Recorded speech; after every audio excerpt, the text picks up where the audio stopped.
TESOL Pop, Season 7, Episode 6. Hello and welcome to TESOL Pop, the mini podcast for busy teachers. My name is Laura, and joining me today to talk about using music in the classroom is Tommy Bradford.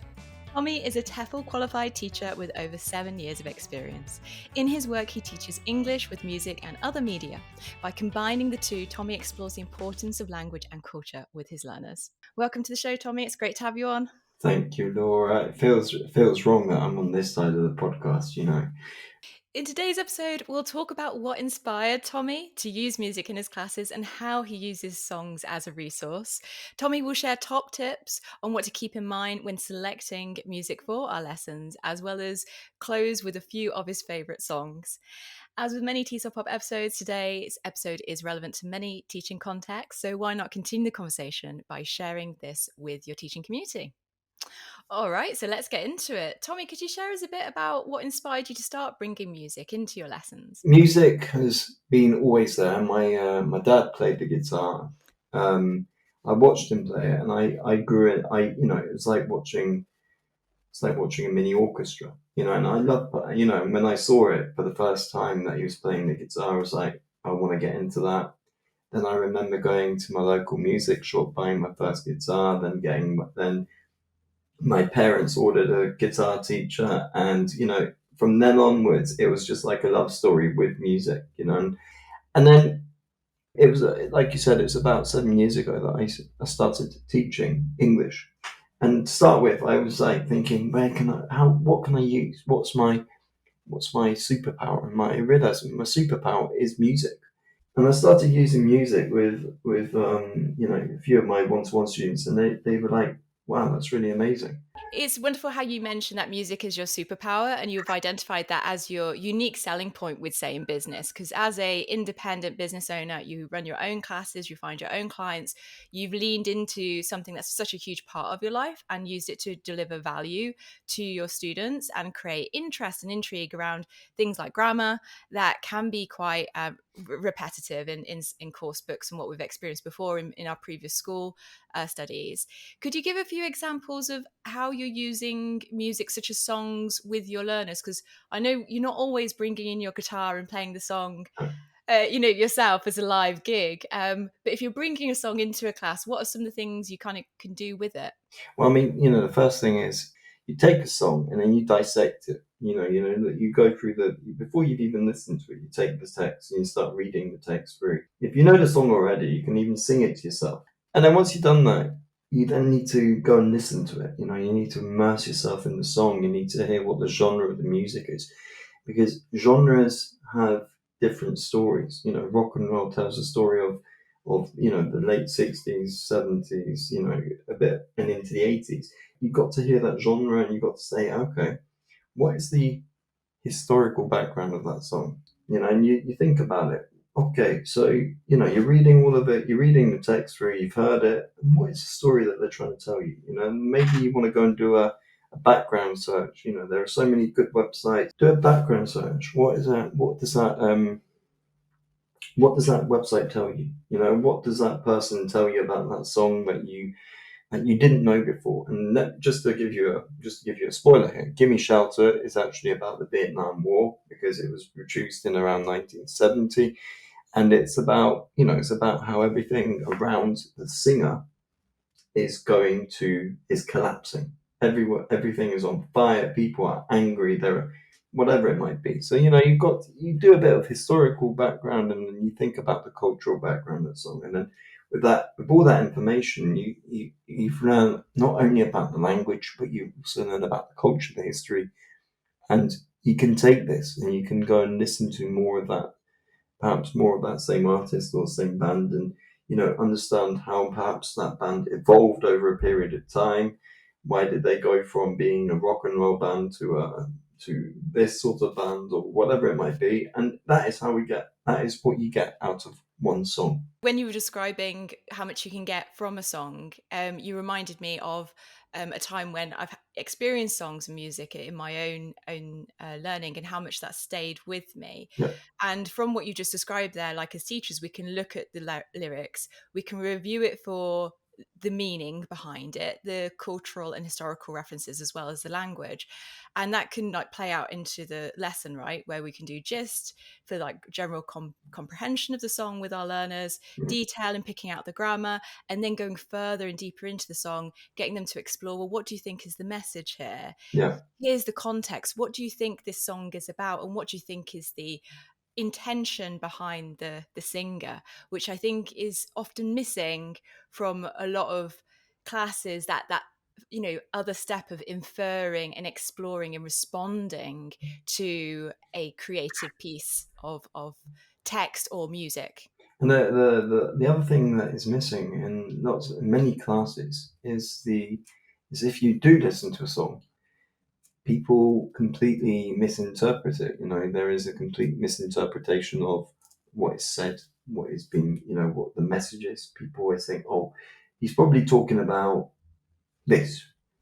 Yeah, okay, there might be a song which has literally a one-to-one meaning, but not. But most times you'll find that a song has more than one meaning. It's important as teachers to encourage our students to go and say, oh, is there maybe more than this meaning? Is there more than perhaps one side to the story here?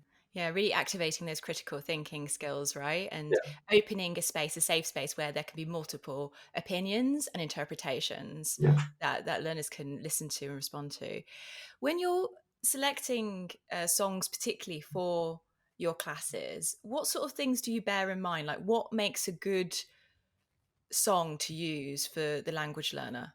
Well, it depends on what the learner wants. That's got to be at the forefront of everything. What does the learner want? Does the learner like listening to heavy metal? Does the learner like listening to more softer music, soft rock, bit of, or does the person prefer to listen to maybe something which is, from a particular culture or a particular background? It depends on what the learner wants. And then once you've taken that into taken that information on, you then go and do a bit of background research. You say, okay, this particular learner is of a certain level, prefers to listen to this sort of music. Is there something which is within this level which they would appreciate? And obviously the higher the level, the more scope you've got to choose from.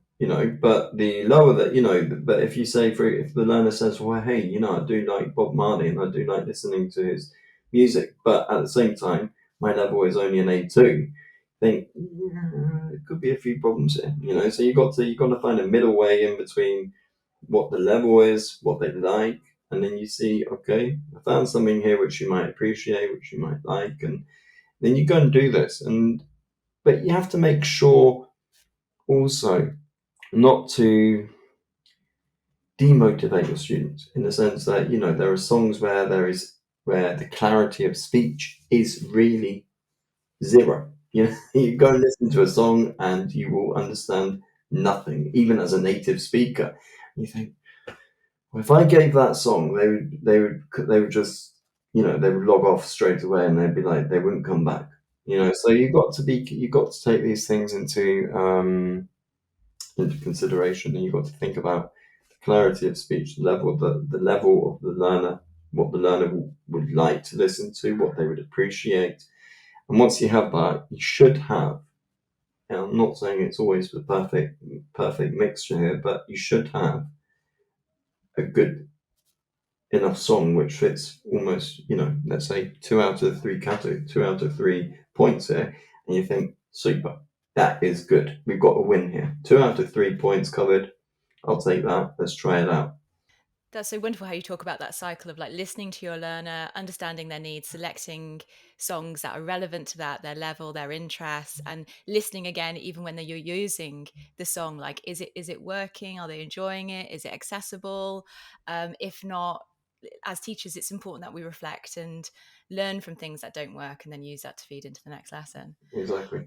I'm really excited for you to share some of your favorite picks when it comes to songs. I know you have a few songs that you regularly use in your classes. Yeah. Would you mind introducing your first choice?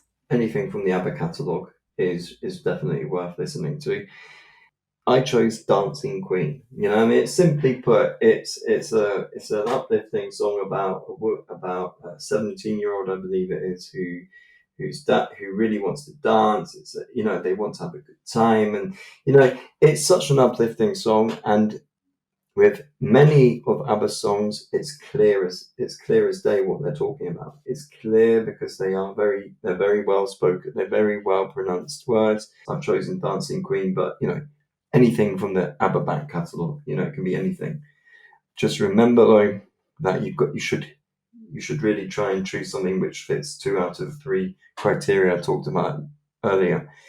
Then we got possibly one of my favorite Beatles songs ever. You know, and you know, and when I think about the Beatles, Beatles for me are sort of they started off as a rock and roll band, but then they turned into sort of poppy rock. You know, but the song that I've chosen is rock and roll. It's Day Tripper. Just from the title, you're probably thinking, oh, it's someone who's going off on a day trip. Well, that's what I thought. But like I said, do some background information, do the historical background on it, and you'll find out that that Day Tripper by the Beatles has a completely different meaning to what we think it has. Yeah, so I'm not going to give away any spoilers there. And then for advanced learners, I chose the Rolling Stones with "Gimme Shelter." You know, and it is a classic. It's classic rock from around 69, 70. And it talks, like I talked about earlier, it talks about the Vietnam War and how everything around the singer is collapsing. So those are my 3 songs, but you know, it's not to say that things like Bob Marley can't be on that top 5, can't be on the top 5. Not to say things like Wilson Pickett can't be up there as well. It is incredibly hard when you're put on the spot to say 3 songs, choose them without erring. You're thinking, I don't know. You know, I don't want to offend anyone with it. So, you know, that's not on me. You know, I'm going to put that. I did put you on the spot, but the fact that you've talked about earlier, like we can use any music as long as it's relevant to our learners. Yeah, It's appropriate for them. It's appropriate for their level. It's clear. It's got clear. It's a clear recording. I mean, the older recordings aren't always that clearly recorded. yeah. So thinking about these things and the language you can take from it, and what are the things you can explore, such as the story, is really valuable. So I'm really looking forward to hear what listeners may suggest and how they use songs and some of their favorite songs that they bring into the classes and how they're used. But you did a fantastic job in selecting 3. Thank you so much, Tommy. Yeah, it's been a pleasure. You know, like I said, at the beginning, like I said, it feels really strange being on this side of the microphone. You know, I prefer being on your side, you know? You did a cracking job. You're fine. You're fine. Great. Yeah. To learn more about Tommy's work, go to his Instagram, Tommy Bradford's English School. I'm going to include the link in the show notes or in the description below for you so you can find that easily, where you can see lots of inspiring posts and videos about his work and how he brings music and culture into his classes. If you have a question or an idea to pitch for TESOL Pop, then you can contact us via the website, tesolpop.com. Finally, you can support the work we do at TESOL Pop by leaving a rating and review wherever you listen to the podcast, by sharing today's episode with your teaching community, or by even buying us a coffee at ko-fi.com/TESOL Pop.